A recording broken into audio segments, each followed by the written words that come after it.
Hi guys, it's your guy Ranganathan Eswat Kodla. Now, I'm actually here to discuss with you an interesting topic which has been coming in news about uh, markets, particularly money, and that's basically about gold. Now, gold is one investment which, in countries like India and China, people do extensively. Now, the problem with this practice is, if you see on a financial markets perspective, gold is a fixed investment or stable investment, which is once you invest in gold, you can go to the extent of even calling it as dead investment. Now, gold being a dead investment, what we mean by dead investment is once I invest some money in gold, that money remains with the gold itself. And it actually locks the supply into the market. Now, what I mean by locking the supply into the market is, for example, we try to purchase something on a mutual fund. In mutual funds, we tend to purchase something about at a cost. Say, for example, I'm investing 100 rupees in a mutual fund. For every 100 rupees that I invest in a mutual fund, the chances are, obviously, I'll get 5%, say interest 5 or 6%, which is for every 100 rupees, I'll get 5 rupees investment. But the guys or the mutual fund organization which is collecting this money from me will spend this money on common people.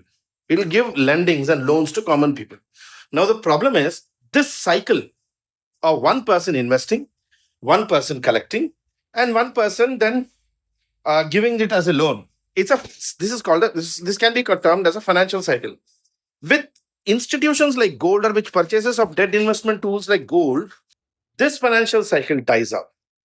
So it creates a short supply in the market of monies, and money markets get the financial markets get stabilized and gets problematic. That's why organizations like government, banks are not always in favor of people investing or people using gold as an investment tool. However, one of the biggest challenges with this practice is gold is a beautiful investment because gold has always only grown. Back in say 2000s, still remember early 2000s, after the liberalization era, the gold rates were just about 8,000, 9,000 rupees.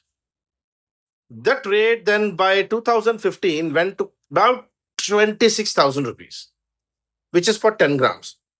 Today, in 2025, this is about 10 years from 2015.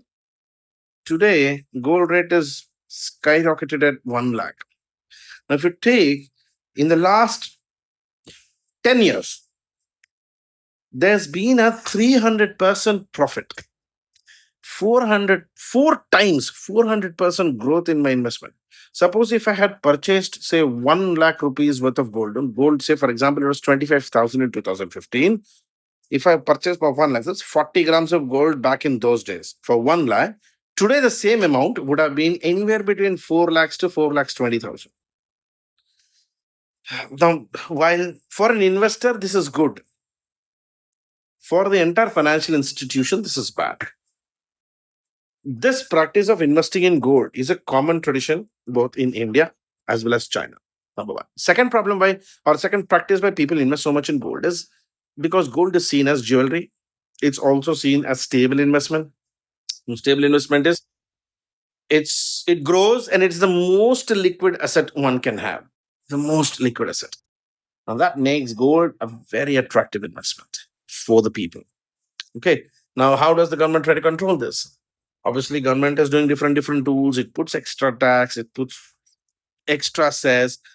It is restricting on the transactions that you do on gold. Like, for example, for beyond 2 lakh rupees, nobody can purchase gold in a singular bill. They must produce PAN card when they do a purchase of gold of beyond 2 lakh rupees. 2 lakh rupees is just about 20 grams.